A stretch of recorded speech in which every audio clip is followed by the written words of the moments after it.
If you want to make a difference, you need to start a podcast. You need to be listening to podcasts and starting a podcast.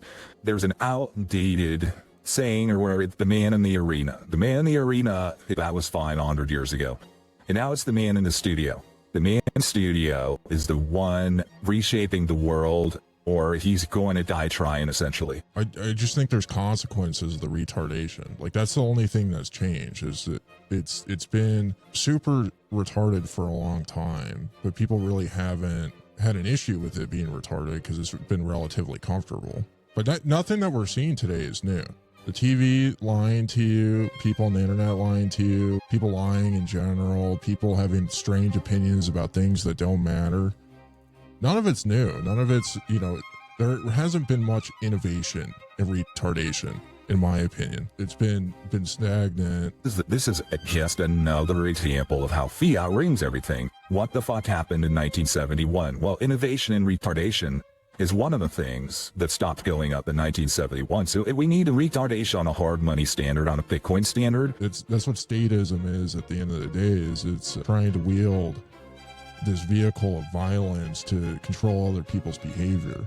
And the statists are, you know, becoming increasingly more interested in Bitcoin. And there's a lot of statists with strange opinions on how people should have sex. The next Bitcoin civil war, so to say, on Twitter, that, you know, the PSYOP, pseudo-spoofed engagement farming nonsense might be over how podcasters need to have sex, or should have sex. You can't go on Bitcoin Twitter anymore without seeing somebody exploiting controversy, conflict, and retardation to try to sell something that probably somebody doesn't need. Is sell your overpriced trinkets to boomers. Don't do it. Don't sell your overpriced trinkets to.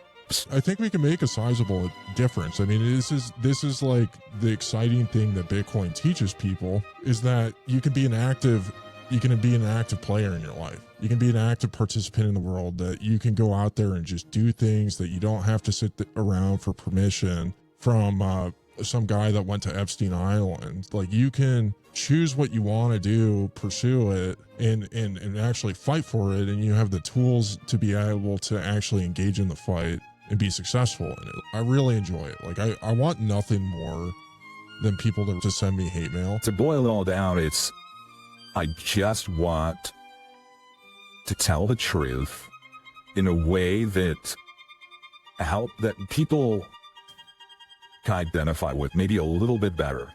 And sometimes that's all it takes to kind of break the cognitive dissonance or start the process. And I think that's what good journalists should try to do. There's a lot of people out there that like to turn their nose ups to Bitcoin podcasters, and they like to dismiss it. Realistically, you could have a massive impact on somebody's life and the choices that they make, because you're talking about a subject that actually matters. And very few people in the media ecosystem are talking about subjects that matter right now. Opinions are like plebs. They're all retarded. Listen to 40 hours of Bitcoin podcasts a week, smoke cigarettes, and read Atlas Shrugged twice a year. And I think if you do those three things, you're going to be incredibly successful in the fourth turning. You'll be able to survive it. You're not going to be pleb cannon fodder. You're going to be incredibly successful.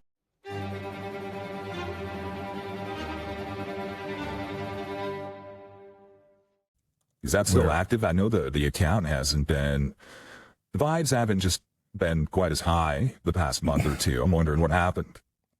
The vibes have been a little weird, but I've got to say, in the Vibes Capital Management group chat, the vibes have been pretty solid. So it is very much still happening. It's yeah, but the vibes have been weird more broadly, I would say, right? Like, it's just been like I don't know, people have just got I think people just love getting their panties in a twist, honestly. Like, it makes them feel alive to have a little bit of constricted blood flow due to their twisted panties. And like, that's kind of how they like derive meaning, right? Is how many twists can one get in their panties? Everybody's got their knobs twisted. They're getting their knickers tied up in knots. And I don't know, what do you think? When did the vibe shift this summer? Because we had a great beginning of the summer. We had paper Bitcoin summer.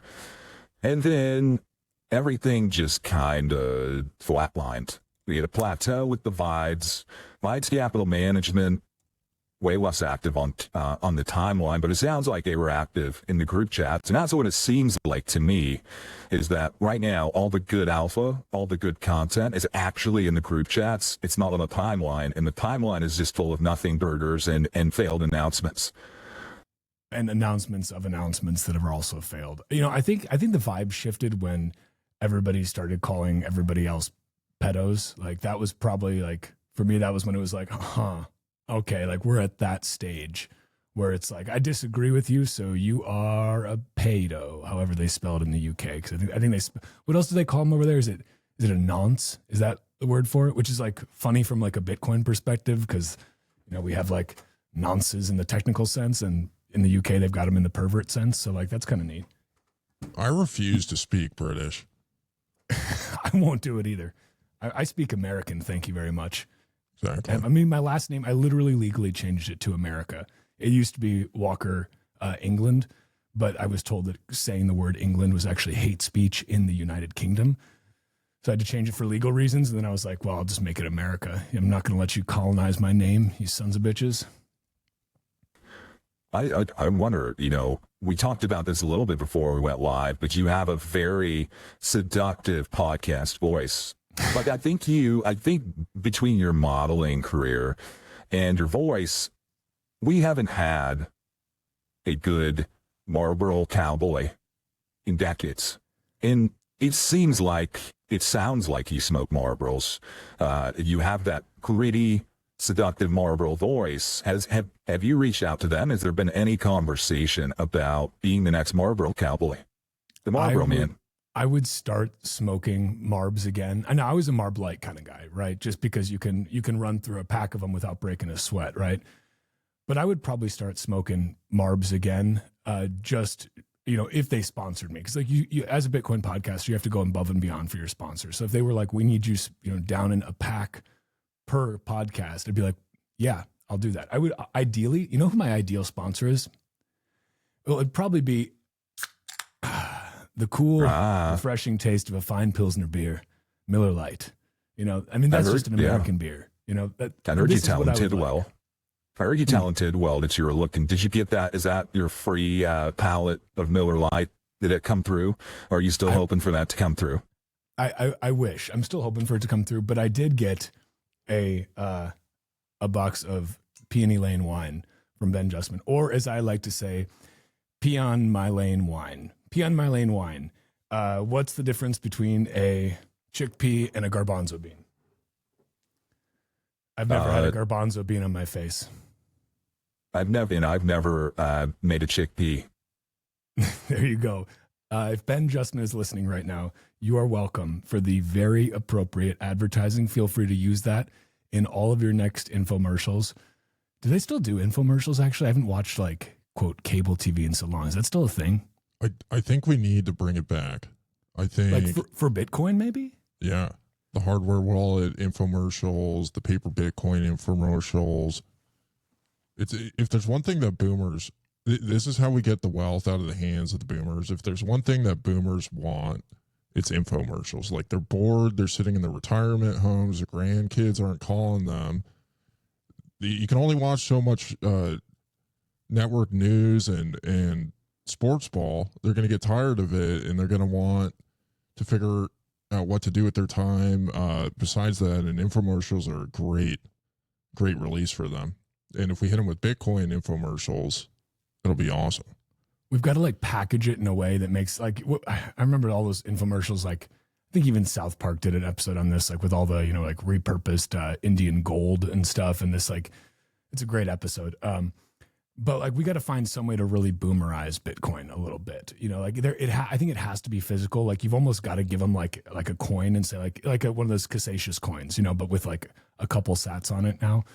And like, because I think they need to touch it, right? Because that's like the classic boomer thing. Is like, well, I can't touch it, and I only like things I can touch, and so I don't think I want any of them bitcoins. And you know, I don't. But at the same time, like, okay, I struggle with this because on the one hand, I'm like, I would like to help boomers.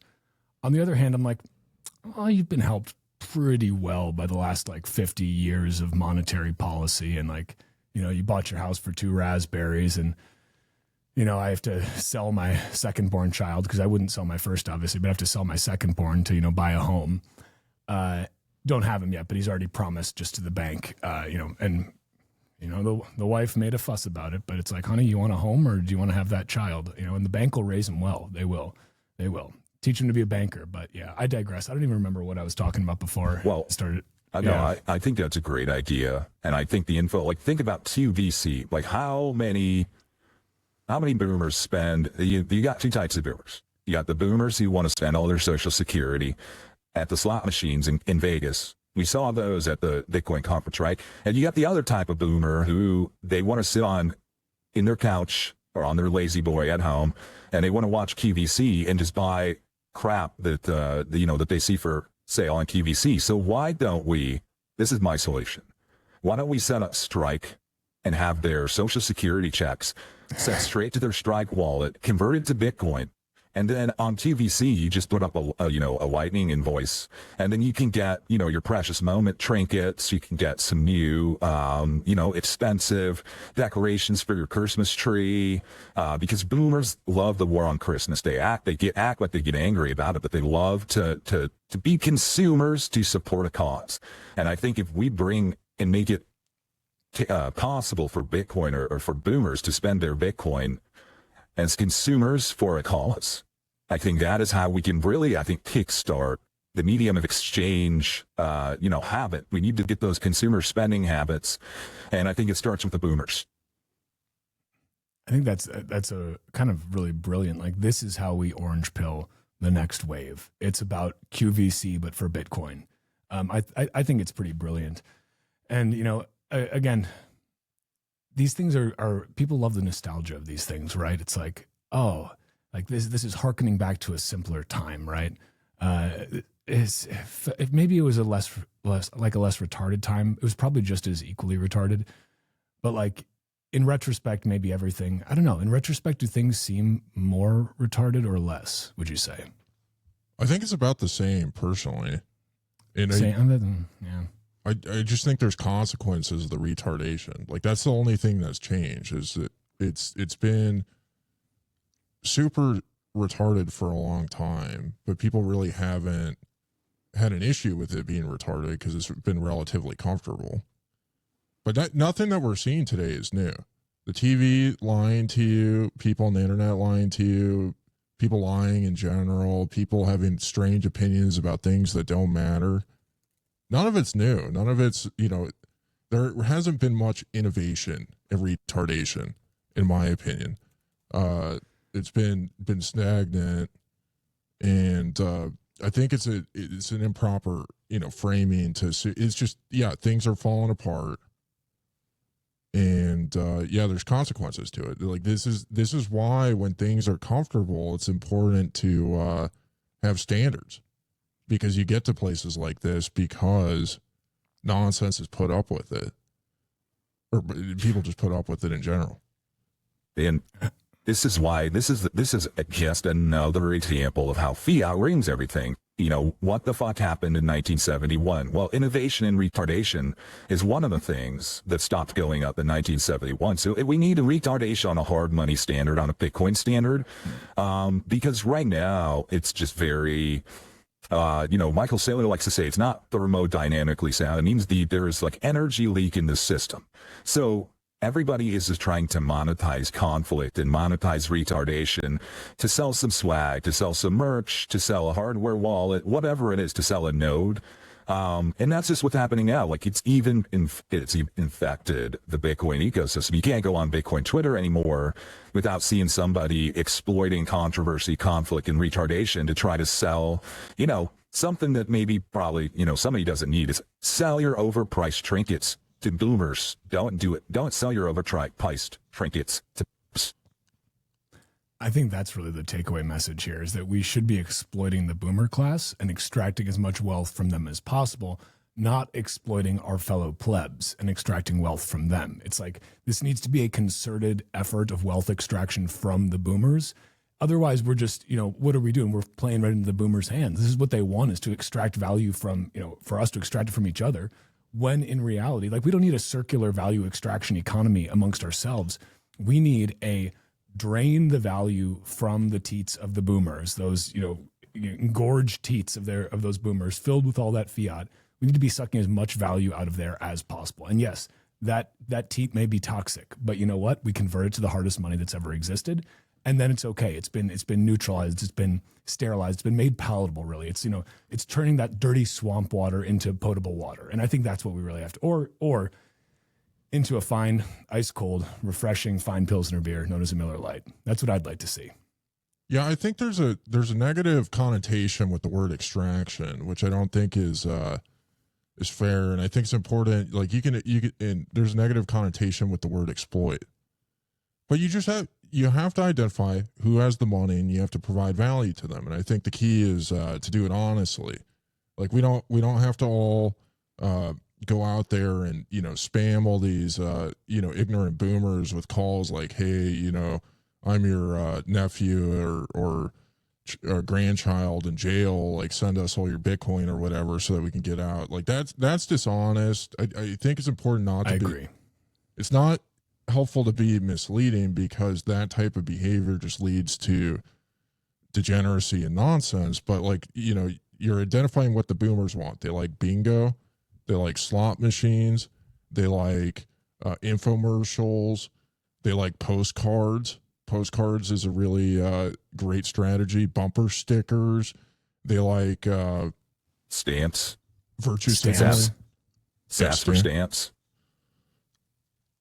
Yeah, you just create products for boomers, and they'll give you. They like cliche wall hangings. Live, laugh, stack maybe would be like a nice one. Like there you go. I don't know, what is that? $1 billion idea right there? A $2 billion? We're giving these out for free. Hello, friends. You may notice that there are no sponsors for this episode, and that is because this is a pure value for value episode. So if you find this episode valuable, consider giving value back. You can do that by becoming a paid subscriber on Fountain. You can send me a zap on Noster, a boost on Fountain, or if you don't feel like doing any of those, one thing you can do that is totally free is just to share this show with your friends, family, and strangers on the internet so that it reaches more people. If you are listening on a podcasting app like Apple Podcast, you can also give this a 5-star rating so more people find the show. You can subscribe on YouTube, Rumble, or wherever else you're watching. But again, I always recommend that Bitcoiners check out Fountain. You can also go check out the big print audiobook, which I narrated. You also, of course, do not have to do any of those things. Bitcoin does not care, but I sure do appreciate all of your support. So thank you. Boomers have never heard the phrase, you never sell your Bitcoin. And a lot of people are there, maybe we can get into this later. Maybe this isn't the time, but we're passionate advocates for Bitcoin Podcast. We think that more people need to listen to Bitcoin Podcast. They need to listen to at least 40 hours per week of Bitcoin Podcast. And we need more Bitcoin podcasters. But the right target demo here is the boomer class. I mean, we're talking about, we need more infomercials. We need TVC, SaaS for stamps. You can make a Bitcoin podcast that is essentially just a live stream on YouTube that's, the same as QVC. You could sell, Etsy, or you could sell, Asino Gold, big fan of the Bugle. He makes lots of anonymous masks, and you could sell that to boomers. Boomers love stuff like that. It's so ripe for exploiting in the, the healthy sense, the thermodynamically sound sense. Yeah. Yes. It's wholesome exploitation, because you can't actually exploit the boomer if you're giving them something of value. Like you said, I think if you're ripping them off, if you're doing, one of those, if you're running an Indian call center and you're using it to rip off boomers, like that's not cool, man. Like that's obviously not cool. But you giving them little tchotchkes and for sats, like, I'm sorry, but that's a win-win. They're going to buy the tchotchkes anyway. Sats may as well flow. The sats must, in fact, flow. So why should they not be flowing for boomer tchotchkes, right? I think that's really the question that we all have to ask ourselves. Yeah, you can even do, funeral homes. People love to sell expensive caskets and funeral. Would you rather spend your sats at $110,000 USDT exchange rate today for a coffin, would you rather buy a coffin for 250,000 USDT per Bitcoin? It's, you know, in a deflationary world, you know, it's I don't know, maybe that's backwards, but I think that they'll understand the logic. The key is basically buy your coffin sooner in fiat or later in Bitcoin. Maybe I think we're getting there, right? Yeah, something like that. Yeah, that sounds right. Funeral homes with services priced in sats. Maybe there we go. We're just honestly, I don't even know. We should maybe get off air because we're giving out too many good business ideas here. But you know what? That's just like, I feel like people need to recognize that as a Bitcoin podcaster, which we all are, this is what you do, right? You just give out great ideas for free. You give out all this alpha. You try to encourage more people to be Bitcoin podcasters, to give out more alpha. And that's just a virtuous cycle of Bitcoin podcasters podcasting about Bitcoin podcasting.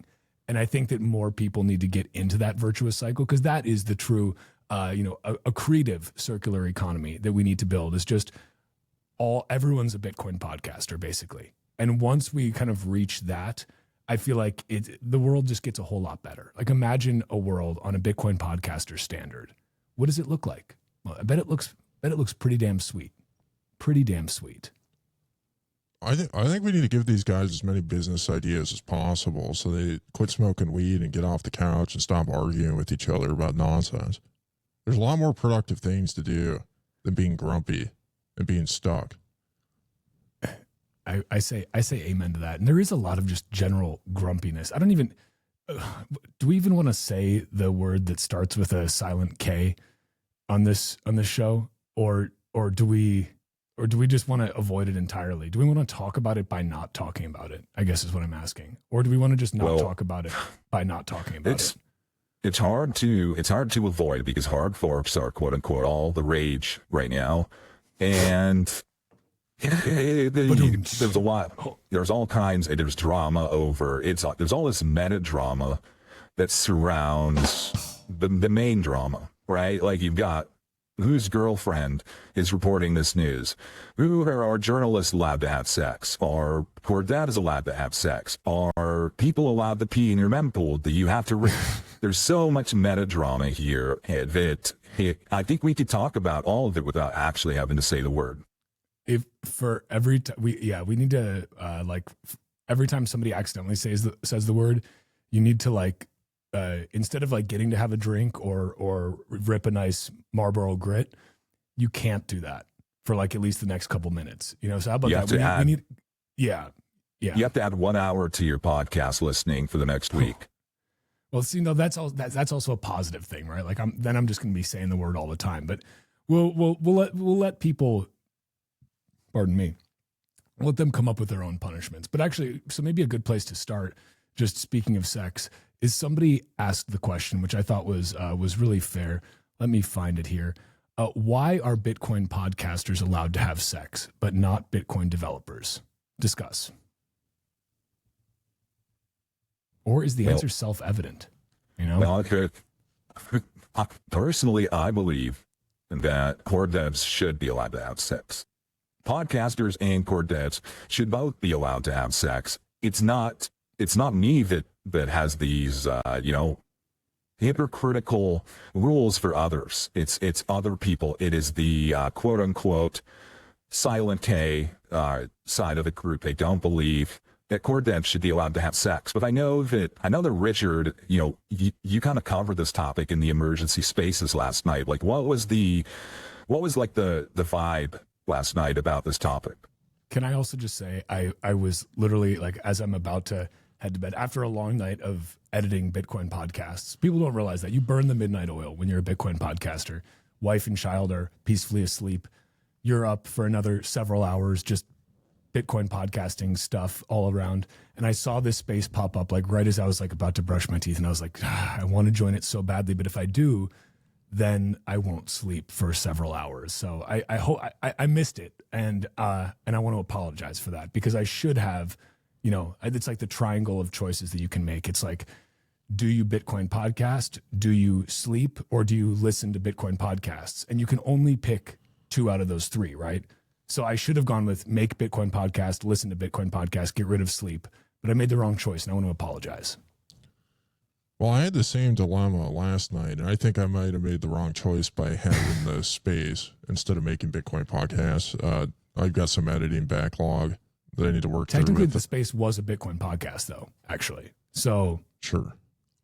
Yeah, the mood was interesting. I had Shinobi and Frank Corva up, and we were discussing the institution of journalism and just the kind of backhanded, passive aggressive responses that came out yesterday, and I just think it's a weird one. This is one of those things that's going to be really interesting with Bitcoin going forward as it gets more adopted. Is you have a lot of people with differing viewpoints, oftentimes incompatible with each other. And one of those ones is, people feeling like they have the moral authority to determine how people can and can't have sex. And we've seen this in religion across the board. Like, there's these Muslim countries like Saudi Arabia that will, use corporal punishment publicly, based on people's sex life. There's certain religions that are very aggressive on this this front, and you're going to have a lot of people, that think that they can dictate what other people can do. Like, that's what statism is at the end of the day. Is it's trying to wield this vehicle of violence to control other people's behavior. And the statists are, becoming increasingly more interested in Bitcoin. And there's a lot of statists with strange opinions on how people should have sex. And so the only reason why I talk about it, people have asked me, why am I so obsessed with sex? And I'm really not. But I feel like there's these narratives that are being propagated trying to dictate what people can and can't do that need to be shut down quickly, because if they fester, the next Bitcoin civil war, so to say, on Twitter, that the psyop pseudo spoofed engagement farming nonsense might be over how podcasters need to have sex or should have sex. And like, this or is shouldn't. Right. Like, it's all these religions that you talk about, they have a lot, some of them have clergy in these, or they have the priests, and the priests are supposed to take a vow of celibacy. And there's various reasons for that. And some people in this debate, they view core devs or anybody who knows how to code as having access to this special skill, this special communication with the digital world, this abstract bridge between reality and technology. And they consider the core devs almost like a priesthood, and they treat Luke kind of like Luke doesn't believe that there is a pope right now who is legitimate. He doesn't think the pope is legitimate, and some of his followers kind of see him as their pope. And it on that side of it, it is, I don't know if I'm pronouncing this right, this set of Acantists, they also don't believe that the Pope is legitimate. They have an empty chair, the holy chair. They believe that the holy chair, that nobody can sit in the holy chair until spam is completely defeated. And nobody can sit down until the job is done. It's kind of, somebody else made this remark to Join Chris on Twitter the other day, but it's kind of like the opposite of cellular chairs for Bitcoin. And there's just too much religionizing or sacredizing of core devs when anybody can be a core dev. You don't have to go to the seminary to be a core dev. You don't have to go to Jimmy Song's coding boot camp if you want to be a core dev. You just do it. And yet, once they become core devs, they don't want them to be able to go to the seminary. It's hypocritical. It's very hypocritical. The seminary is permissionless. Other than the person that you're going to the seminary with, as long as they have. But other than that, nobody should be able to tell you that you can't go to the seminary. Exactly. I don't know if seminaries are real, but for the purposes of this conversation, I think we all know what we're talking about. No, it's I think it all kind of comes back to vibes, right? And this is not just because I'm talking my book as the SVP, senior vibes podcaster of Vibes Capital Management. I am talking my book a little bit, but my book is just vibes, really, right? And I think that's the important thing to just preface this conversation with. But it does all come back to vibes. And I think for anyone who is viewing this objectively, you can look at this debate, war, mutual attack, whatever we want to call it, discussion, and say that there's one side that just has some vibes that are a bit off, and off in a like an off-putting way, like vibes where you're like, whoa, like it's like, like you're at the bar and like there's like you're there with your friends and you're smoking hot wife. My smoking hot wife. I mean, like you guys aren't there with my smoking hot wife. I am. Stay back. But you're there, and there's just some dude in the corner who's kind of like, and you're like, that guy. What is it about him? There's a phrase in Romanian. My smoking hot wife's Romanian. It's o față care cere palme. It means a face that begs for a slapping.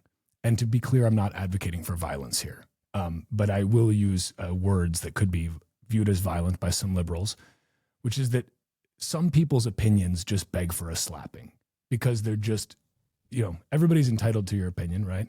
But, like everyone's dad says, like, opinions are like assholes. Everyone's got them and they all stink. And it's like, go then get a bidet, dad. Like, just get a bidet like the Europeans do. Jesus, like, don't give in to the toilet paper industrial complex. That's a whole different rabbit hole there. We don't need to get into it now. And honestly, we'll be, unalived if we do.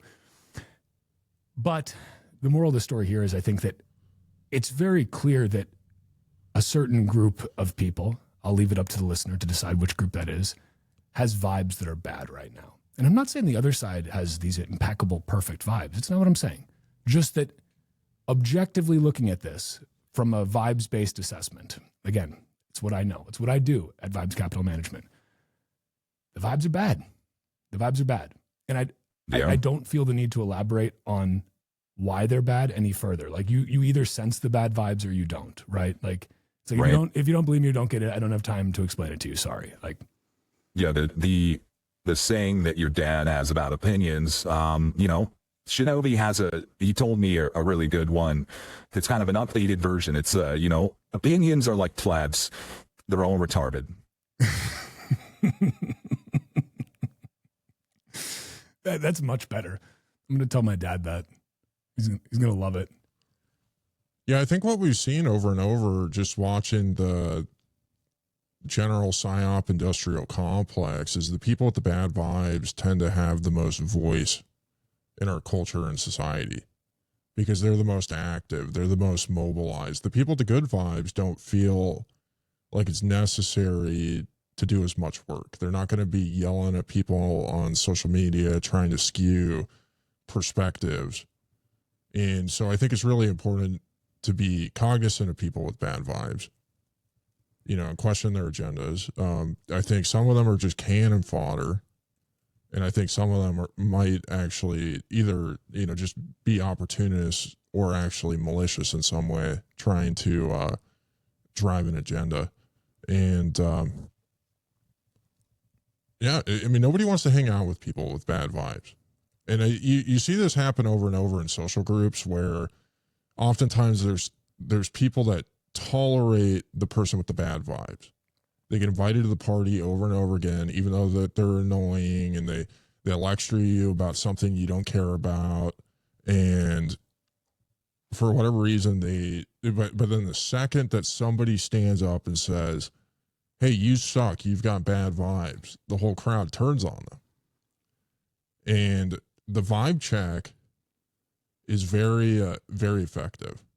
It's very effective. And, in many ways, it gives people permission to not tolerate bad vibes. Yeah, shout out to BitPain. He is like he is the chief of vibe checker on the timeline these days. He kind of stays out of most of the back and forth, the note spam and stuff. But once he comes out and vibe checks, it's usually a signal. I mean, he's a vibes tastemaker, really, and as one of the founding as one of the co-founders of Vibes Capital Management, like I really look up to him as that kind of as a vibes leader, right? And I think it's the earlier point that was made about people with good vibes don't necessarily feel the need to like make their good vibes like known, because like that would be a bad vibe to be like. You don't need to shove your vibe in other people's faces if the vibes are good. Like good vibes are self-evident and kind of self-perpetuating. But the people with bad vibes, because their vibes are so bad, they need to get out there. They need to be pushing what they don't realize because of course nobody thinks that they have bad vibes, right? Everybody thinks their vibes are good, but some people's vibes are bad and some people's vibes are good. And the people with the bad vibes, it's like the normie that doesn't know they're a normie. Like people with bad vibes don't know they have bad vibes. Mid-curvers don't know they're mid-curve. As American Hodl Hodl said, and I always like to say Hodl Hodl just because one is the correct pronunciation, one is how he identifies. And I told him I will respect that, absolutely. But like the normie doesn't know they're a normie. The mid-curver has never heard of the mid-curve, of the bell curve meme. Like the bad vibes person doesn't know they have bad vibes. They think their vibes are good, or they've probably just never even heard of vibes, period. Maybe that's it. They actually just don't even know that a vibes-based perspective of the world exists, when in fact, everyone with good vibes knows that that is the only way to progress through the world.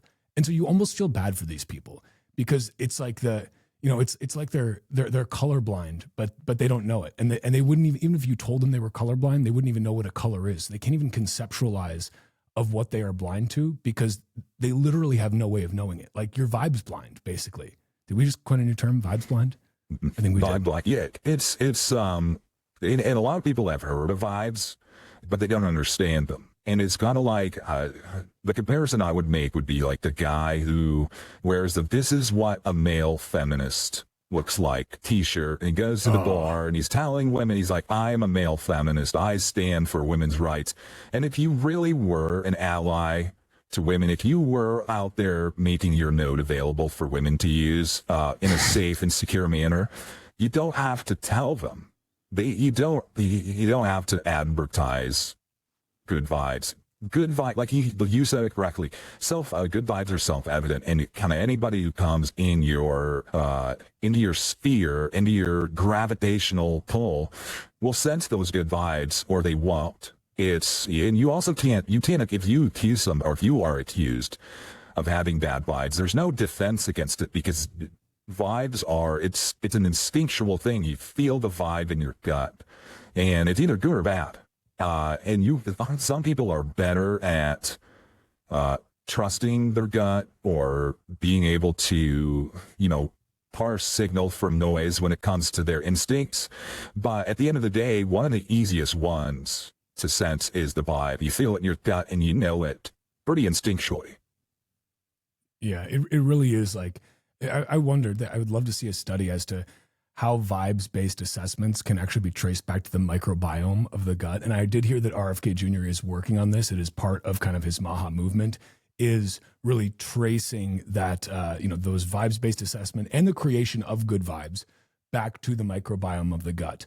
How many Marlboros a day and how many Miller Lites a day do you need to ingest in order to achieve the perfectly balanced microbiome? I don't know. The scientists are working on this. I'm not a scientist. I'm just a podcaster. It's a harder job than scientist. I think that a lot of people don't talk about this, and it's nice when you can have Bitcoin podcasters podcasting about Bitcoin podcasting, because we're some of the few people. It's like, oh, doctors are out there, saving lives, undoubtedly, but they can only save one life at a time. How many lives can a Bitcoin podcaster save with just one Bitcoin podcast? And the pressure that puts on you, it can be overwhelming at times. And that's, I think, also why the good vibes are so important, because good vibes save lives and bad vibes kill people. And that's just the reality of it. It's very important to understand the responsibility as a Bitcoin podcaster that we all play. And there's a lot of people out there that like to turn their nose up to Bitcoin podcasters, and they like to dismiss it. And I think instead of saying that there's too many Bitcoin podcasts, or Bitcoin podcasters suck, or, whatever it is, like, have some fair criticism of individuals. If somebody is doing something you don't think is good, then criticize them for it and try and encourage them to be better.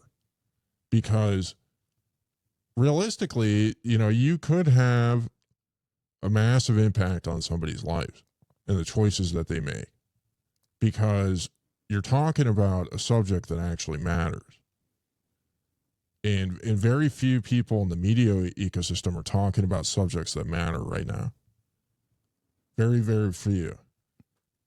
And it's just important to understand that, like, you need, when you're going into the podcast studio, you need to understand that if you're taking this seriously, you might be in a history book someday.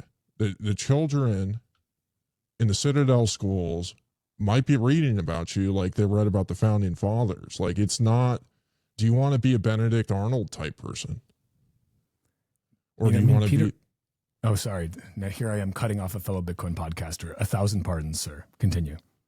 It's just, all it is it's a big responsibility. Like, you have to think about the legacy that you're leaving and the consequences of the things that you do and say.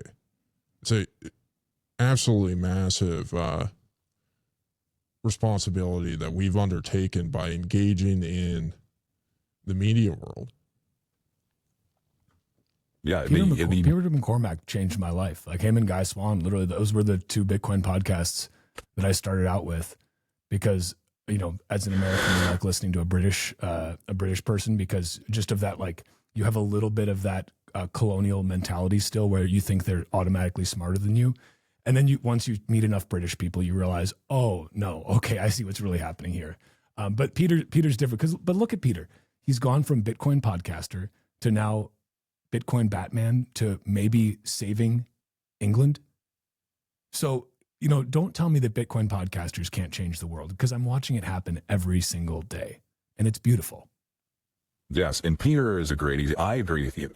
There's a lot of people still today who will have a lot of criticisms of Peter McCormack, and I think all those criticisms have already been discussed on Bitcoin podcasts for the past 5 years.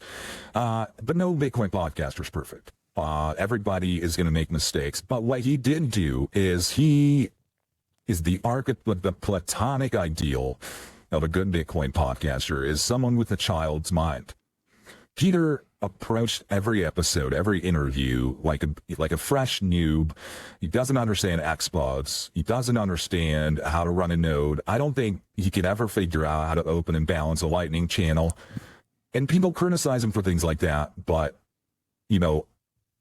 it's important to have somebody ask questions from that perspective, because that is what all these listeners are thinking about over and over and over. No matter how many times you watch BTC sessions with his AI muscles doing like a hardware wallet tutorial, when you go to do it yourself, the stakes are much higher, because it's your sats, it's your money, it's your savings. So when you're doing every little connection, every little setup, you're some people, they sweat, their hands are shaking because they don't do it often enough. But there's also to take into consideration, like the criticisms I talked about of Peter, because some of them are fair. When you are a Bitcoin podcaster, a lot of times the Bitcoin podcaster themselves actually plays into that, dismissive, condescending attitude about a Bitcoin podcast. Whereas I'm just a Bitcoin podcaster. You shouldn't listen to me. I'm just a Bitcoin podcaster. You shouldn't get your advice about how you're going to spend your life savings, but the people do. And that's why, when I say Peter, changed my life for the better and for the worse. I mean, I was on BlockFi. That changed my life. But I'm a Bitcoin podcaster now, and it's the best decision I've ever made, which definitely outweighs the BlockFi stuff. I think the best decisions, at least for me, the things that have been most impactful in my life, it's like meeting my wife and marrying her, having a beautiful child together, starting a Bitcoin podcast. And after that, it's like the level of impactfulness of life events just drops off a cliff, right? Because those are kind of those foundational events, those trifecta of events that once you have those, it's like you're pretty well set.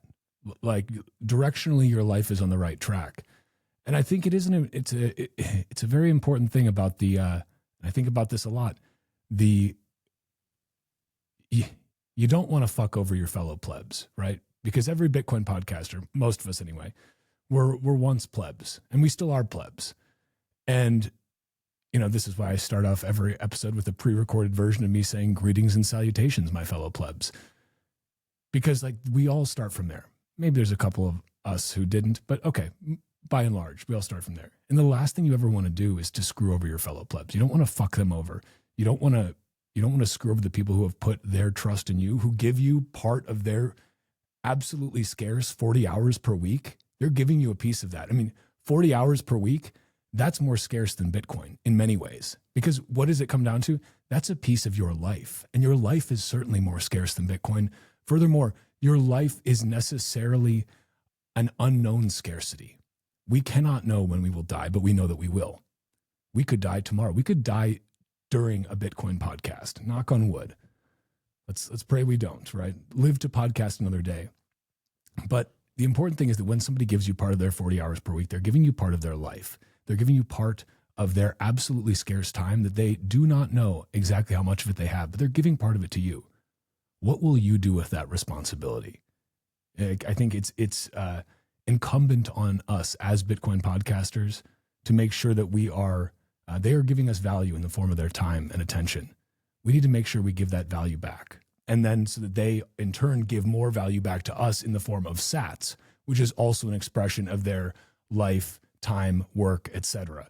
And then again, you have this beautiful circular economy of Bitcoin podcasting. And I feel like it's not talked about enough. We hear about these physical circular economies, but what about the Bitcoin podcasting circular economy? But who's going to talk about it except Bitcoin podcasters? So I guess really that's our fault. Wow.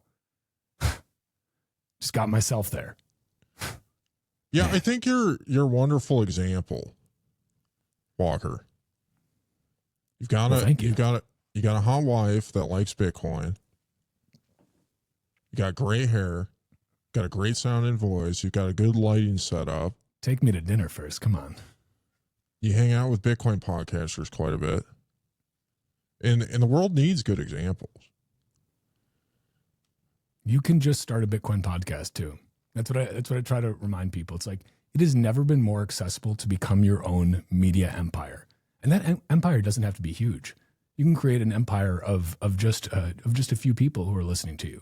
But if you are still part of their 40 hours per week, you are making a difference. And from an economic perspective, you can really get started with a high quality podcast for pretty darn cheap. I mean, granted, priced in Bitcoin, will the cost of your podcasting equipment eventually buy you a multifamily home? Yes. But these are the sacrifices you have to be willing to make as a Bitcoin podcaster. You are sacrificing some sats in the present to leave a legacy of Bitcoin podcasting into the future. And I think that's important. And for anyone who is like, well, what gear do I get? If you go to bitcoinpodcast.net, which was an available domain, thank you very much, as was titcoin.org. Fun fact, you know where titcoin.com redirects to? It redirects to Mises.org. I did not buy that one. It was already redirecting to Mises.org. So when people say, oh, Titcoin, that's inappropriate. Like I don't know if you're exactly the flavor of podcast we want to sponsor with our fiat dollars. I say, that's fine. I'd rather be in league with the Mises folks anyway. But I digress. Go to bitcoinpodcast.net/gear. And I literally put together a whole list of gear that you can get, which is pretty cool. And you can like work your way up to one of these sweet roadcasters too, which has like fun little things like a trombone by pressing a button. What a world we live in here. It's amazing. I've got some other stuff added to this. I got to add more. Yeah. We need to incorporate more of that actually. But we do. Yeah. It's important also to know that you don't have to be hot like you to start a podcast. Oh boy. Here we go. There's a couple guys in the group chat that we mentor, and some of them they keep saying they're going to start a podcast soon. One of them, he's waiting to fly to Turkey to get the hair plugs to fix his bald spot before he starts his podcast. Yes, exactly. Before he starts his podcast, I'm like, listen, man, nobody's going to be listening to or watching your podcast when you first start. Your first X amount of episodes, it's for, finding your voice, becoming proud of yourself, finding a sponsor, coming up with a good logo. There's so much more to being a Bitcoin podcaster than just being hot. And there's so much involved in. People take it for granted. They dismiss, they think, I've heard a lot of people say, oh, this guy, a Bitcoin podcaster figured it out, I can figure it out. don't be so sure, because Bitcoin podcasting involves a lot of technical editing. You have to deal with terrible user experience. We're using Riverside right now, and well, boy golly, I don't have to tell you if you've used Riverside before that it's not a smooth sailing ship. You got to figure out Zap.stream, you got to figure out Noster, you got to figure out Fountain. If you think those work every time you're trying to use them, you're in for a surprise. It's not easy. And part of becoming a proud Bitcoin podcaster who has something interesting to say, who has something insightful and valuable to say, is going through all those steps, conquering the bad user experience of the podcasting frontier, and being able to be that good example that other people can follow. I would actually love to talk about you guys a little bit, because I want to say I'm so stoked that we're doing this right now, because I have very closely followed and respected the work that you guys have done as a fellow satirist of sorts. I used to do more in the satire space when I had my smoking hot wife by my side before I knocked her up, and she produced a beautiful little offspring for us. But like that was our shtick, right? Was the satire side of things. And now, our satire was a different form of it, right? It was a little bit more in your face. I would put you guys akin to the Babylon Bee of Bitcoin. It's and I mean that as the highest form of praise. If I wanted to insult you, I'd call you the onion of Bitcoin. You know what I mean? You're like, they used to be okay, but then like you get a little older and you're like, these are just stupid liberal jokes that aren't even funny.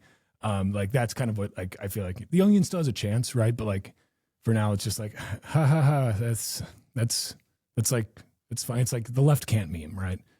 And I'm digressing here, but the left can't meme because you need to have fundamental truth on your side in order to be funny. And if you don't have fundamental truth on your side, you're just doing like this weird, like just like appealing to like the Karen common denominator of like, anyway, you guys fucking crush it. And I appreciate the work that you guys do, because it brings something that is the exact reason that Carl and I started making videos in the first place for Bitcoin, which is it helps people not take themselves so seriously. And it brings a little bit of a lighter atmosphere to Bitcoin. But most importantly, through satire, we can ultimately find truth, because satire only works when it is true, right? And so can you guys, here I am going into Bitcoin podcaster mode. I kind of want to know the story, as much of it as you're comfortable with telling, without any doxing or anything like that. But like, what was the moment when you guys were like, we're going to start the Bitcoin Bugle and we're going to take this goddamn world by storm? I started it probably about a year before Rod joined me. And when Rod joined, it really started to accelerate in 2023. I mean, the big thing is just, I didn't see people making things that I wanted to see made. And I felt like I had, with my credentials, I had something to offer the world. And there wasn't really an intention of going anywhere. There wasn't really an intention of doing anything, because I was just doing it for myself, because I wanted to feel good about the way that I was using my time. I wanted to be able to use my brain in a way that I thought was, productive and useful, instead of working, for somebody else or promoting somebody else's agenda. I wanted to promote the things that I thought was important. And it just kind of evolved from there. Rod joined. I'm not sure when. Shortly after, he started writing a bunch of banger articles. We started podcasting, and I think that's when things really took off. It started getting exciting. I think this is what we're seeing, industry wide. A lot of these companies need to realize the importance of a good Bitcoin podcast. That's really where things take off, in my opinion. When I joined, in part of my motive for joining the Bugle was, it was the end of 2023, and anybody who remembers the culture of the podcast space, Bitcoin Twitter back at that time, there was some similarities to what we're seeing today, which is everything that seemed to be boiling down to a conspiracy that, or any drama in the space, the Bitcoin space particularly, seemed to be boiling down to a conspiracy, and everybody immediately thought, this is Swan's fault. This is anti-Swanitism. This is what, and it was, I had no intention, like, I didn't, Richard has said this many times, but I agree with it. It's like, stop making me defend Swan Bitcoin. That's not where I wanted. I don't want to get online all day and defend Swan, defend Corey, defend, against Predator, right? But the problem I realized was that people don't have enough they didn't have enough imagination. We talked about this. It was in the news this week, right? Like the Tylenol, it causes autism. I think it's like Tylenol, SSRIs, it's dampening our ability to read the vibes correctly. And maybe that's kind of what autism is a little bit. It's the inability to navigate complex vibes. And when you get into some of this, the Bitcoin starts to scale as a culture, as an industry, the vibes get a little more complicated. And there's a whole lot of problems. There's a whole lot of, not everything's a problem either. There's just a lot of situations where you can't just blame podcasters. You can't just blame Swan. Some people are selling their own bags. Some people are exploiting the rowdiness. A lot of times Bitcoin Twitter, that everybody gets the zoomies and they just want to go crazy and retweet and dunk on people. and not everybody can be monetizing that. That's what's happening right now in Bitcoin. It's like nobody really is. You can't take what they're saying at face value because they have special incentives and they might act really emotional or very angry or like something is very serious because they're trying to sell you the solution. And just telling the truth from a slightly different perspective sometimes is all it takes. Because it's, people say, oh, you're making these stories, it's called satire. And, one of the people that responded to your post announcing our things asked, when are they going to be funny? Well, my job's not to be funny. My job is I'm a journalist. And it's you're doing good journalism when you're stuck between these two polar opposites. Some people say, we love you, you're so funny. We're not trying to be funny. We're trying to report the news. And then the other people say, when are you going to be funny? I'm not going to be funny. I'm just going to report the news. It's a win. It's a lose-lose situation. It's catch-22. But I think to boil it all down, I just want to tell the truth in a way that people can identify with maybe a little bit better. And sometimes that's all it takes to kind of break the cognitive dissonance or start the process. And I think that's what good journalists should try to do. Yeah, there was a while ago where, Sorry, that was from our live studio audience.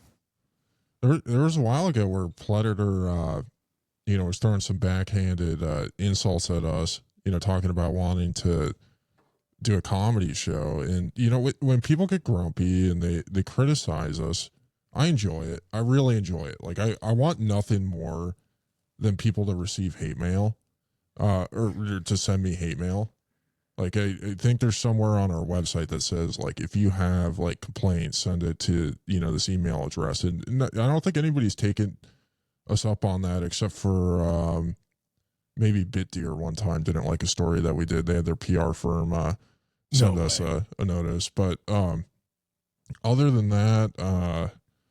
we got a lot of hate mail for Maxi Madness.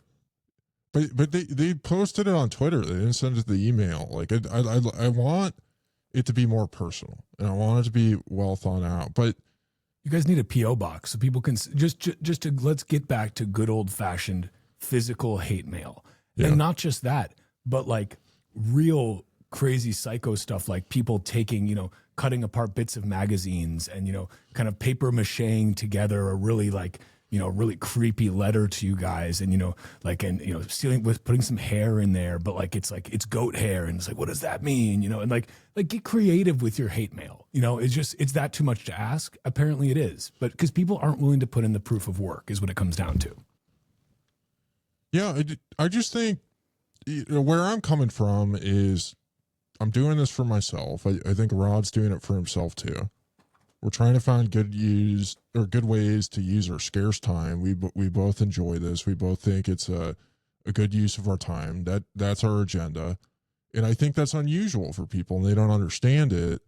And my response to the hate mail is either there's two things that you can do. If you don't like what we do, then go promote something that you do like, or do it yourself. And it's like, I don't feel threatened by that. I just don't think a lot of these people are capable of doing it. And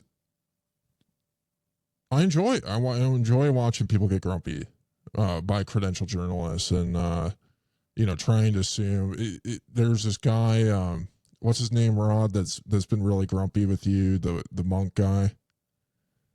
He's I don't want to say the words, something monk when he find, but Is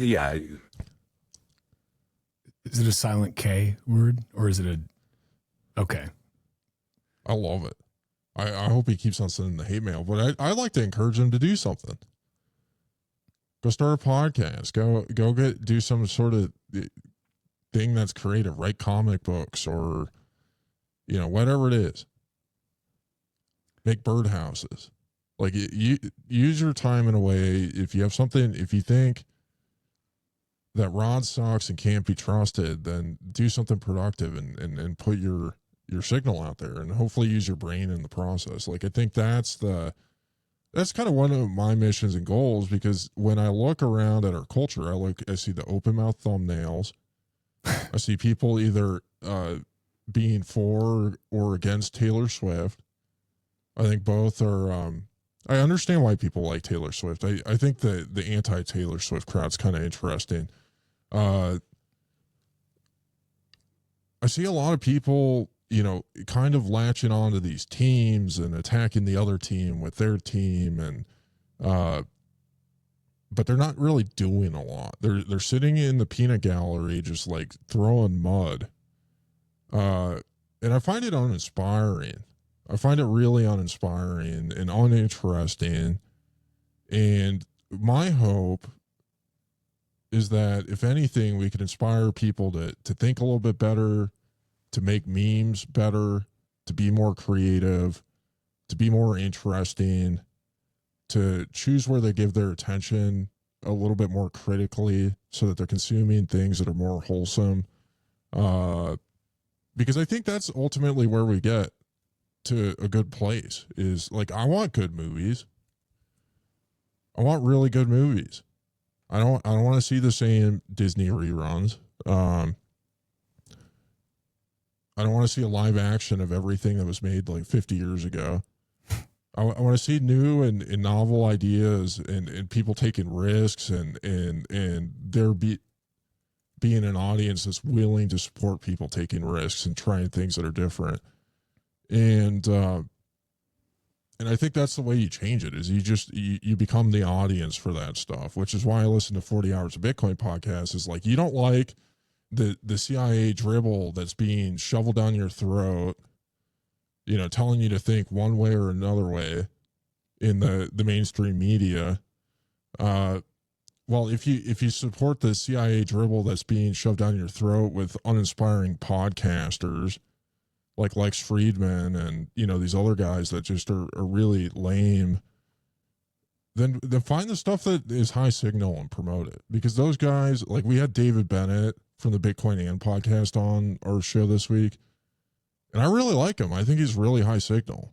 I've liked him for a long time. I've listened to his podcast for a long time, and he just doesn't have the advantage of getting a lot of reach that other people do. And I think, part of our responsibility of having a platform is collaborating with people that are doing interesting things. Like, if my goal is to support things that are thoughtful and creative, then I have to work with people that are thoughtful and creative, and try and engage with them as much as possible. And I think we can make a sizable difference. I mean, this is like the exciting thing that Bitcoin teaches people, is that you can be an active you can be an active player in your life. You can be an active participant in the world, that you can go out there and just do things, that you don't have to sit around for permission from some guy that went to Epstein Island. Like, you can choose what you want to do, pursue it, and actually fight for it. And you have the tools to be able to actually engage in the fight and be successful in it. Like, that's the exciting thing about Bitcoin. Not that it's going to magically change everybody else's opinion, because they all will come to the conclusion that they have to read the Bitcoin Standard and listen to Danny Knowles or, you know, whatever it is. It really is an exciting thing. This is part of the reason why. So I give like 2 pieces of homework to all our listeners. Well, I guess 3. Listen to 40 hours of Bitcoin podcasts a week, smoke cigarettes, and read Atlas Shrugged twice a year. And I think if you do those 3 things, you're going to be incredibly successful in the 4th turning. You'll be able to survive it. You're not going to be pleb cannon fodder. You're going to be incredibly successful. At the end of the day, if you want to make a difference, you need to start a podcast. You need to be listening to podcasts and starting a podcast. There's an outdated, saying or where it's the man in the arena. The man in the arena is, that was fine 100 years ago. And now it's the man in the studio. The man in the studio is the one reshaping the world, or he's going to die trying, essentially.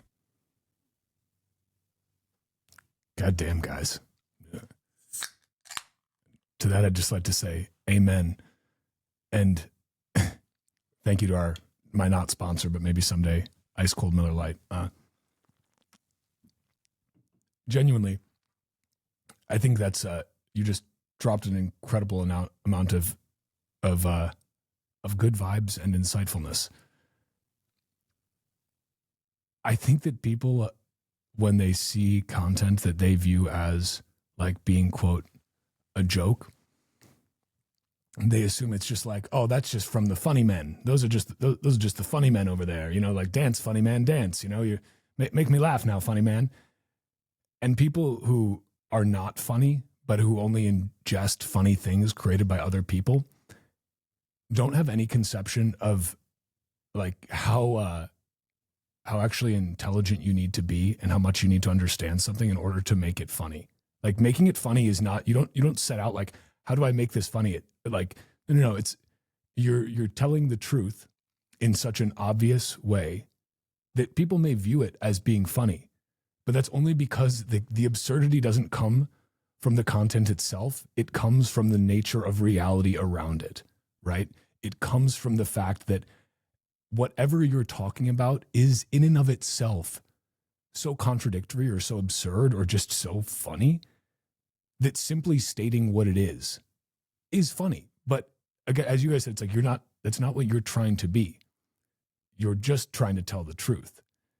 Right. And I think it's I think it's fucking beautiful, guys. I fucking love it. And we need more crossover episodes, by the way. That's one thing I've been trying to promote lately is more Bitcoin podcasters going on other Bitcoin podcasts talking about Bitcoin podcasting. Because this is that circular Bitcoin podcast economy. This is how we really, this is how we orange pill the world, right? When everyone's a Bitcoin podcaster, then no one is a Bitcoin podcaster. And then we can finally rest, But until then, we've got work to do, guys. Just to wrap up that point you made, is there's a lot of people who, if you're anything like me, your inbox on multiple platforms, on multiple apps is always full of notifications from people sending constant streams of quote unquote funny memes to your inbox. And the people kind of have this, like, they start to get to this point where if they're the one finding all the really funny memes, and they start to feel like they're the funny one, right? They are funny because they are the ones who find all the best memes and send them to you. It's really, you're just sending the news to people, and they're finding the absurdity of the world we live in right now funny. And that's kind of like the meme, like the joke or the clown is, he's got the smiling paint on, but really he's sad. And to to create original content that people do find funny, I think you have to risk being the sad clown, because it is it's a lot of work to take the really terrible stuff that's happening in the world right now and making it funny so you can get your family members or your neighbors or your coworkers to actually pay attention to it. If you can make them laugh, they'll actually pay attention to what's going on. And so many people are trying to be like, this is look at the Epstein stuff. Look at this. And it's like, it's really depressing. But if you can make it funny, they'll pay attention. It's so true. I think it actually, making things funny is what makes them sticky, right? Like that's what makes it, like, it's like one of the reasons, like somebody who I just think gone too soon, first of all, but just an iconic generational talent that I don't know if the world even deserved, is Norm Macdonald. Just like truly what a fucking legend. That the guy could speak 2 words. It didn't matter what he said. He could just say like, hi there. And people would just die laughing because there was something, but that's not him trying to be funny. That's just who he was. But things he said, they stick, like they stick with you, and they cut through all of the BS and the noise that's out there, and they stay with you for a long, long, long time because they're funny in a way that you can't even quite describe, right? Like to describe it makes it no longer funny. It's like back to the vibes, and when you were saying earlier, like you can't. Like basically, like the vibes are the Tao or the Tao, however you'd like to pronounce it. Like if you try to describe it, you can't. Like, and to know the Tao, you simply know it. But it's also unknowable. And if you try to, you'll never know it. And I feel like that's also the way with like really good humor. But for people that are like, how do I say this? People have gotten so used to having everything spoon-fed to them 24/7, 365 in super digestible, super instant gratification, goldfish brain format where we're just scrolling forever on an infinite loop of extremely like visually appealing and hook-based content, get it because you got to get that hook in first. You got to hook them in those first 5 seconds, and they're not going to pay attention. They've gotten so used to consuming in this format, but like that format, I think it strips so much actual meaning out of so much content. And this is one of the reasons that long form podcasts are actually still so important, is because there is actually room for nuance. There is room for depth. And in order to make it through an entire podcast, you have to make it through an entire podcast. You have to take a significant portion of your time. It is a commitment to something. Whereas when you're just infinitely scrolling, and yeah, sure, you don't remember what you spent the last 5 minutes on, but what of it? It doesn't matter. And it's only a minute per video, whatever. And then somehow you've spent the entire time that you could have spent ingesting a 90-minute podcast, flipping through mindless reels that you're never going to remember ever again. And this also, just to bring it back full circle, this relates to the comedy side of things, because often in order to set up a truly great joke, or to create something that is truly funny on like a wow, makes you rethink your worldview kind of level, it takes time. This instant gratification slop that is out there, that's not even AI generated slop, it's human generated slop. It just cheapens everything. And it's very fiat as well, right? Like Bitcoin podcasts are low time preference, Bitcoin adjacent activities. Shorts, reels, TikTok, whatever, are high time preference, fiat adjacent methods of consuming content. And I don't even know where I was going with this, because as a Bitcoin podcaster, it is part of my right, my Satoshi given right, that I can rant and go in I can do the weave, as Trump would say. I can do the weave. And I don't actually ever have to bring it back to the original point. I don't even have to know what the original point was, but it's about the journey to get there. Let me summarize what you were just saying for you. Would you rather listen to an hour of Signal by Lynn Alden, or would you rather scroll through TikTok macro? What's going to have the most value? I think we all know the answer to that. Like, and it's not even close. I don't know how Lynn Alden packs so much Signal. Speaking of Lynn Alden, in 13 minutes, we are premiering the first of its kind Dungeons and Dragons themed Bitcoin campaign. I've been waiting for this. It's going to be pretty sweet. Lynn Alden is a part of it. That, for anyone that is listening and is like, I don't understand what Lynn Alden has to do with this. Tatum Turnup is the dungeon master. Myself, my smoking hot wife are also involved. Stephen Lupka, Paper Bitcoin Summer Maximalist. Mags will also be there. This has been pre-recorded. This was recorded like last week. I took over the Herculean task of actually getting it published because, as we know, Tatum Turnup, love the guy to death, but he has a history of recording really hilarious content and then keeping it for like multiple years and never releasing it. And I couldn't let that happen. So sometimes this is the other thing as a Bitcoin podcaster, and Tatum will say he's not a Bitcoin podcaster, so we'll forgive him here. He just has Bitcoin shows, right? And that's part of the problem is that self-identification. He needs to start identifying as a Bitcoin podcaster. What is a Bitcoin podcaster? Someone who identifies as a Bitcoin podcaster, but also because they make Bitcoin podcasts. That's really what it is. Bitcoin podcaster is somebody who makes Bitcoin podcasts. But we'll be releasing this very soon. I don't know how many people are live here on Zap.stream. I imagine it's something like 400 or 500,000, I'm guessing. I haven't looked at the numbers, but it's probably pretty large. So anyone who's listening, you'll be able to watch this shortly. It'll be live. And I think this is another example of, and I love that Tatum put this together because it's an example of like a way to get people into Bitcoin without taking it too seriously. Like, do we need very serious Bitcoin podcasts? Absolutely. Do we also need things with a heartbeat of Bitcoin that are kind of Bitcoin adjacent? Like, you know, talk about caps lock Moonboy tweets. What happens when we have millions of D&D fans who are all of a sudden orange pilled to Bitcoin? All I'm saying is buckle up. Here we go. Trillions incoming. Are you paying attention? Yeah. Going to the moon with this. I think that really the next wave of Bitcoin adoption, while it could be boomers watching Bitcoin QVC, it could also be D&D players who are now going to be listening to Bitcoin podcasts accidentally. They won't even know they're listening to a Bitcoin podcast because they think they're just listening to a really hilarious and awesome D&D game. They're not. They're listening to a Bitcoin podcast. They just don't know it yet.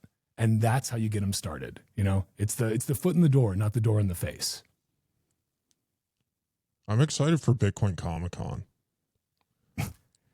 It's basically what Carla has been essentially doing on her own this whole time is just getting ready for Bitcoin Comic-Con, just cosplaying constantly. You know, we need more of that. Like less suits, more. I was going to say furries, but then I was like, no, fuck that. I was just trying to think. More. You guys help me out here. We need more something else. Something that is something that is the opposite of suits. Like what was it? Entropy. Well, we need more entropy. We need more entropy and buy it. We need furries. We need comic books. People who love comic books. We need muscle like gym bros. We need old guys who love old cars. We need hot rod guys. We need train collectors. Well, we have plenty of those. We need mumble rappers. We mumble need, rappers. Broccoli haircuts. We need a lot more broccoli haircuts. We need. I'm just excited about Bitcoin Comic Con. I want to see Shinobi doing a Naruto running workshop. I've been trying to get him to teach me for a while, but he's hodling his secrets. It's kind of messed up. Typical. Typical. Well, now that he's got 6 girlfriends, it's like, can you believe Shinobi's that? girlfriends? That's that could be a band. I don't know.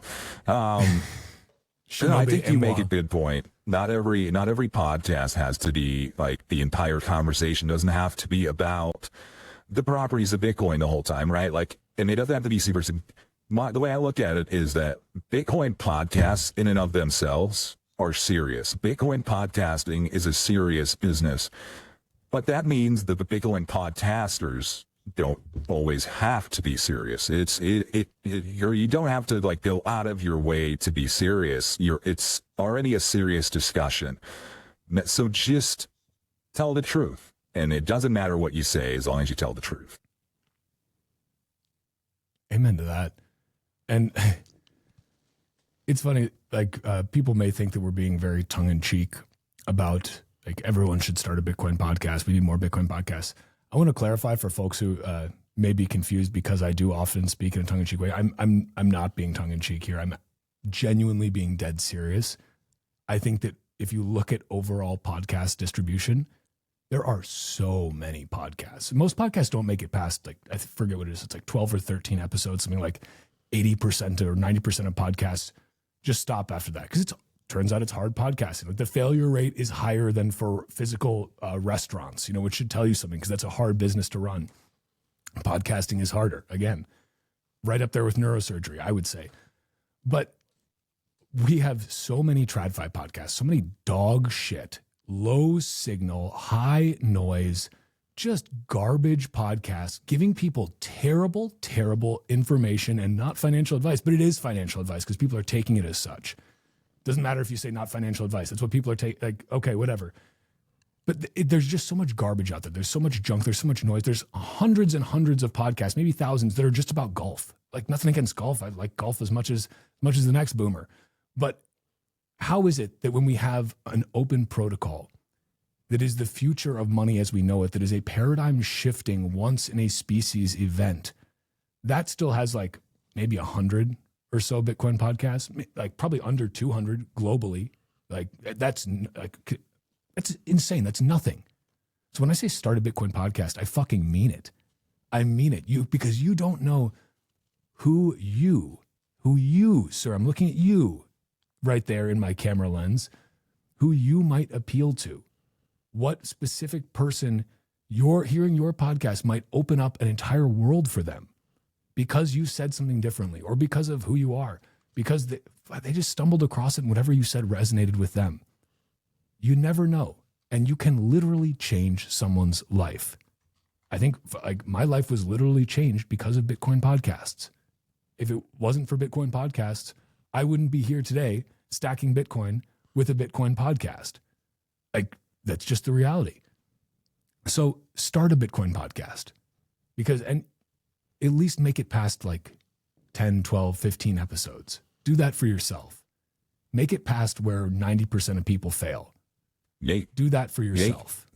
Commit yourself to doing 21 episodes of a Bitcoin podcast. If you can do 21 episodes of a Bitcoin podcast, you can stop or you can keep going. But I think if you make it to 21, you're going to keep going. Yep. I say amen to that. Guys, we need to do this again. This was an outstanding experience.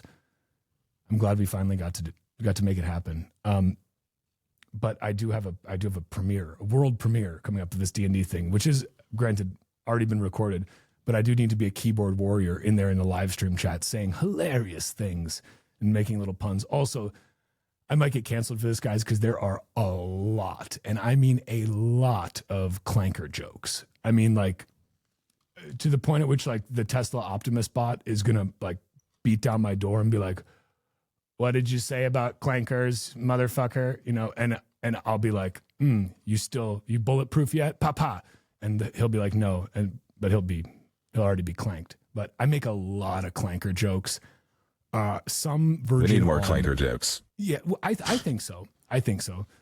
There are some that may also, there are some clanker jokes in the episode that may be offensive to silent Ks, if you know what I mean. So I'll leave it at that. Anything you guys want to leave our audience with? Before I go, I'll just say, listen, this is a great podcast, and we should get you on Bugle's Behind the Podcast interview series sometime soon, because we'll chop it up over there. It's a date. Dick? Look forward to it. Yeah. I'm really excited about the D&D premiere. I've been waiting. I've been chomping at the bit. I don't know anything about D&D, but I gotta say I was pretty impressed with the costumes. Again, cosplay. This is how we orange pill the world. Is not, it's with Bitcoin Podcast, but Bitcoin Podcast plus Bitcoin cosplay. Like, gradually then suddenly, right? We're all at Bitcoin Comic-Con. Or just Bitcoiners at Comic-Con, I guess. Maybe that's kind of the move too. Why are we not orange pilling at Comic-Con more? Okay, we got to We could go down a whole 3-hour rabbit hole for that. We could spend 40 hours per week talking about Comic-Con, but alas, we must end it. The ending of the podcast is always the worst part for me because I wish it would never stop. I wish it could, this one podcast, this moment in space time, this block on the time chain could go on forever, that we could never find the next block. But the next block is always found eventually. And I think we've just found our next block. So Dick, Rod, Greasy Palm, appreciate you guys. Appreciate the work that you do. I'm going to link all of your stuff in the old show notes. So check it out after you've liked and subscribed. You fuck. No, actually, you should listen to everyone's podcast on Fountain. Also, is the last thing I'd like to say. Listen on Fountain, and if you're still listening on Spotify or Apple Podcasts, fuck you. But thank you for listening. Still, I really appreciate you giving me your 40 hours per week. But just go listen on Fountain. Like it's just better. Bitcoiners use Fountain. So that's all I'll say on that. Okay, I think podcast over. Podcast over, guys? Podcast over. Sounds okay. good. Podcast over.